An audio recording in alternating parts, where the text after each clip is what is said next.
আসসালামু আলাইকুম। RS ডিজাইনের পক্ষ থেকে আপনাদের সবাইকে জানাই আন্তরিক শুভেচ্ছা অভিনন্দন।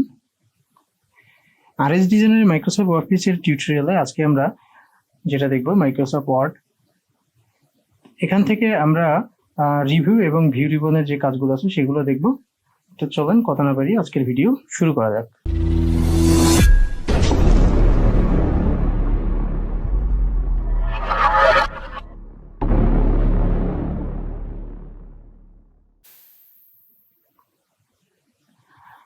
রিভিউ রিবনের প্রথম যে বিষয়টা আমরা শিখবো সেটা হচ্ছে স্পেলিং এন্ড গ্রামার চেক।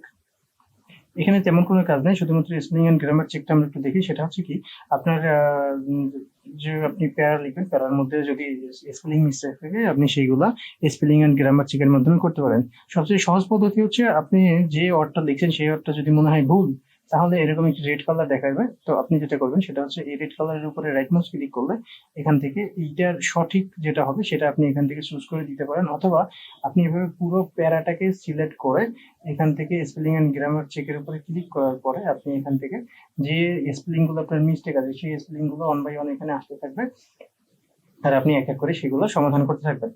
তো এখন যে বিষয়টা হলো সেটা হচ্ছে এখান থেকে আপনি যদি যেটা করবেন সেটা হচ্ছে এখান থেকে ধরেন আপনি কি করবেন, এইটা স্টোরি, হ্যাঁ স্টোরি, এইটা স্টোরিতে ক্লিক করবেন, তারপরে আপনি চেঞ্জের উপর ক্লিক করবেন। যদি আপনার এই প্যারার মধ্যে বা এই হোল ডকুমেন্টের মধ্যে শুধুমাত্র স্টোরিটা একবার ভুল থাকে, আর যদি স্টোরিটা একাধিকবার ভুল থাকে, তাহলে আপনি যেটা করবেন এখান থেকে চেঞ্জ অলের উপর ক্লিক করবেন। তাহলে আপনার ডকুমেন্টের মধ্যে এই স্টোরি লেখা যতবার থাকবে ততবার যদি ভুল থাকে তাহলে সেই ভুলটা শুদ্ধ হয়ে যাবে। ঠিক আছে, আমরা চেঞ্জ অল দিলাম, তারপরে এখান থেকে হয়ার হবে, সেই ক্ষেত্রে আপনার এখান থেকে হয়ার নিলাম, এখান থেকে চেঞ্জ দিলাম, একাধিক থাকলে চেঞ্জ করতাম, তারপরে ক্যান, এখান থেকে ক্যান হবে, সেই ক্ষেত্রে আমরা এখানে চেঞ্জের উপরে ক্লিক করলাম। ঠিক আছে, আর এই ক্ষেত্রে সাল্লাল্লাহু আলাইহি ওয়াসাল্লাম এটা থাকবে, সেই ক্ষেত্রে আমরা এখান থেকে যেটা করব ইগনোর। ঠিক আছে, এখান থেকে ইগনোর অল, এটাও আমরা ইগনোর করে দেব, এটাও আমরা ইগনোর করে দেবো। ঠিক আছে, তো ইগনোর করে দেওয়ার পরে এরপরে এরকম করে করে আপনার যে স্পেলিং গুলো আপনার মিস্টেক থাকবে সেই স্পেলিং গুলো এখানে শো করবে, আর শো করলে আপনি এইভাবে স্পেলিং এন্ড গ্রামার চেকের মাধ্যমে করতে পারবেন।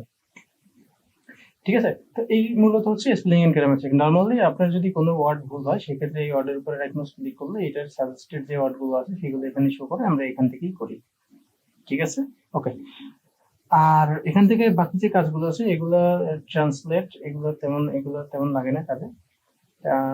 আর এখান থেকে ভিউ রিবনের মধ্যে থেকে কিছু লাগে, সেটা হচ্ছে এখান থেকে যেটা লাগে সেটা হচ্ছে এখান থেকে আমরা নর্মালি কোন ভিউতে টাইপ করতে চাই। এখানে নর্মালি আমরা প্রিন্ট লেআউটে রাখি, এখানে মোর অপশন আছে, এখান থেকে আপনি যে কোনো কিছু করতে পারেন। ভিউ থেকে এখান থেকে আছে ওয়েব লেআউট আর হচ্ছে প্রিন্ট লেআউট, আউটলাইন আছে। তো এগুলো আমরা করি না, আমরা মূলত এখান থেকে যেটা করি সেটা হচ্ছে নর্মালি ভিউ থেকে আমরা প্রিন্ট লেআউটে কাজ করি। ঠিক আছে, তো এখানে প্রিন্ট লেআউট থাকবে, এখানে আর বাকি যে বিষয়গুলো থাকে সেটা হচ্ছে এখান থেকে জুমের ক্ষেত্রে এখান থেকে জুম আছে, জুম আপনি চাইলে 100%, 200%, 75%, বা এখান থেকে যে কোনো জুম লিখে দিয়েও আপনি সেই কাজটা করতে পারেন। ঠিক আছে, তো এই জুম কন্ট্রোল যে বিষয়টা সেটা আমরা শিখলাম। জুম কন্ট্রোল শেখার পরে এখান থেকে আমাদের আরেকটা জিনিস শিখতে হবে, সেটা হচ্ছে এখান থেকে ম্যাক্রো। ম্যাক্রোর মাধ্যমে অনেক সময় দেখা যায় যারা দোকানে কাজ করে তাদের বাংলা ইংলিশ ফন্ট বারবার চেঞ্জ করে কাজ করতে হয়। সেক্ষেত্রে তারা যদি এখানে ম্যাক্রোর মাধ্যমে কোনো একটি ফন্টকে রেকর্ড করে রাখে এবং সেই ফন্টটাকে রেকর্ড করে কোনো একটা স্পেশাল কি দিয়ে রাখে, মানে ফাংশনাল কি, সেই ক্ষেত্রে যখন সে ওই ফাংশনাল কিটা প্রেস করবে তখন অটোমেটিক ফন্টটা চেঞ্জ হয়ে যাবে। তো চলুন কিভাবে সেটা করে আমি দেখাচ্ছি। আপনি যদি আমাদের হোম রিবনের দিকে খেয়াল করেন, এখানে ফন্ট, এখন এখানে বাংলা ফন্ট ইংলিশ ফন্ট করা আছে। আমি যদি এখানে F8 প্রেস করলাম আমার কিবোর্ড থেকে, এখানে বাংলা ফন্ট চলে আসে। আমি যদি এখানে লিখি তাহলে বাংলা হবে, আর F7 প্রেস করলে এখানে ইংলিশ লেখা হবে। তো এটা কিভাবে করে সেটাই এখন আপনাদের দেখাবো। তো আমি এখানে ভিউতে চলে আসলাম, আসার পরে এখানে ম্যাক্রোতে আসবো, ভিউ ম্যাক্রোতে ক্লিক করার পরে আমি এখানে যে ম্যাক্রোগুলো ক্লিক করছিলাম সেগুলো আমি এখান থেকে ডিলিট করে দেবো। এই একটা বাংলা আর একটা ইংলিশ, এই দুইটা ম্যাক্রো আমি এখান থেকে ক্রিয়েট করছিলাম, আমি এই দুইটা ম্যাক্রো এখান থেকে ডিলিট করে দিচ্ছি। ওকে, এবার আমি যেটা করবো সেটা হচ্ছে নতুন করে এখানে ম্যাক্রো রেকর্ড করবো। তো এখানে ম্যাক্রোর উপরে ক্লিক করলাম, করার পরে এখানে রেকর্ডের উপর ক্লিক করবো। রেকর্ডের উপর ক্লিক করে ধরেন এটা নামে দিলাম হচ্ছে PANG, হ্যাঁ বাংলা। হ্যাঁ, এখানে কিবোর্ড নেব, কিবোর্ড শর্টকাট কমান্ড নেব, ধরেন হচ্ছে আমরা এটার ক্ষেত্রেও ধরেন আমরা F8 নিলাম। F8 নিয়ে এখানে অ্যাসাইন দিব, অ্যাসাইন দিলে এখানে F8 শো করবে, আপনি জাস্ট এখান থেকে ক্লোজ করে দেবেন। তাহলে দেখেন আপনার কার্সরটা কিন্তু রেকর্ড হচ্ছে, আমি যে কাজ করবো সেই কাজগুলো রেকর্ড হবে। তো এখানে যেহেতু বাংলা ফন্ট করা আছে, আমি এবার করবো হচ্ছে একটা ইংলিশ ফন্ট, ধরেন এইটা, ঠিক আছে।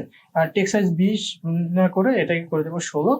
আর এখান থেকে ফন্টে একটি কালার করতে চাইলে আমি সরাসরি এখানে ফন্টে একটি কালার দিয়ে দিচ্ছি, ফন্ট কালার ধরেন এখান থেকে গ্রিন। ওকে, এখান থেকে আর কোনো কাজ করবো না, আমি জাস্ট এখানে ভিউতে যাবো, ভিউতে যাওয়ার পরে ম্যাক্রোস, তারপরে স্টপ রেকর্ডিং। তাহলে এখন যেটা হলো সেটা হচ্ছে আমি এখন ইংলিশের জন্য একটি ফন্ট চুজ করে ফেললাম, কালার চুজ করলাম, তারপর হচ্ছে ফন্টের সাইজ চুজ করলাম। এবার বাংলার জন্য আমি আরেকটি ম্যাক্রো রেকর্ড করব। এখান থেকে রেকর্ড ম্যাক্রোস, তারপরে এখানে কিবোর্ড শর্টকাট, এখানে ধরেন আমি আবারও F7 নিচ্ছি, তারপরে অ্যাসাইন দিলাম। ওকে, হোমে যাব, যাওয়ার পরে এখানে যে কোনো একটি বাংলা ফন্ট, আমরা বাংলা ফন্ট ধরে নিচ্ছি এটা আদর্শ লিপি। হ্যাঁ, এটার সাইজ ধরেন আমি করে দেবো 20। তারপরে এখানে কালার করা আছে, কালারটা করবো আমি অটোমেটিক। তো এইগুলো চেঞ্জেস করার পরে আমি এখানে চলে আসবো ম্যাক্রোস, তারপরে স্টপ রেকর্ডিং। তাহলে এখন আমার কিন্তু দুইটা ম্যাক্রো এখানে ক্রিয়েট করা হয়ে গেছে। এখন আমি যখন কিবোর্ড থেকে F8 প্রেস করব, তখন এখানে ইংলিশ চলে আসবে, এরকম ইংলিশ একটা স্টাইলিশ এরকম একটি ফন্ট চলে আসবে, আমি একটু জুম করে নিচ্ছি, ঠিক আছে, এটা চলে আসবে। আর যখনই আমি F7 প্রেস করব, তখন এখানে বাংলা চলে আসবে। তার মানে আমি শুধু কিবোর্ডটা কন্ট্রোল অল্টার জেড এর মাধ্যমে, কন্ট্রোল অল্টার বি এর মাধ্যমে কিবোর্ডটা চেঞ্জ করে আমি কাজগুলো করতে পারি, অর্থাৎ বাংলা টাইপটা করতে পারি। আর ইংলিশ টাইপ করার জন্য আবার কন্ট্রোল অল্টার বি দেবো, তারপর হচ্ছে ওই F8 প্রেস করলে ইংলিশ ফন্ট চলে আসবে, তাহলে আমি ইংলিশ টাইপ করতে পারবো। তো এটাই মূলত আপনি ম্যাক্রোর মাধ্যমে করতে পারেন। তো মাইক্রোসফট ওয়ার্ডের মধ্যে আমাদের যে কাজগুলো শেখা দরকার সেই কাজগুলো আমরা শিখে ফেললাম। আগামী টিউটোরিয়ালে আমরা মাইক্রোসফট এক্সেল নিয়ে আলোচনা করব। সেই পর্যন্ত সবাই ভালো থাকবেন। আজকের মতো শুভরাত্রি।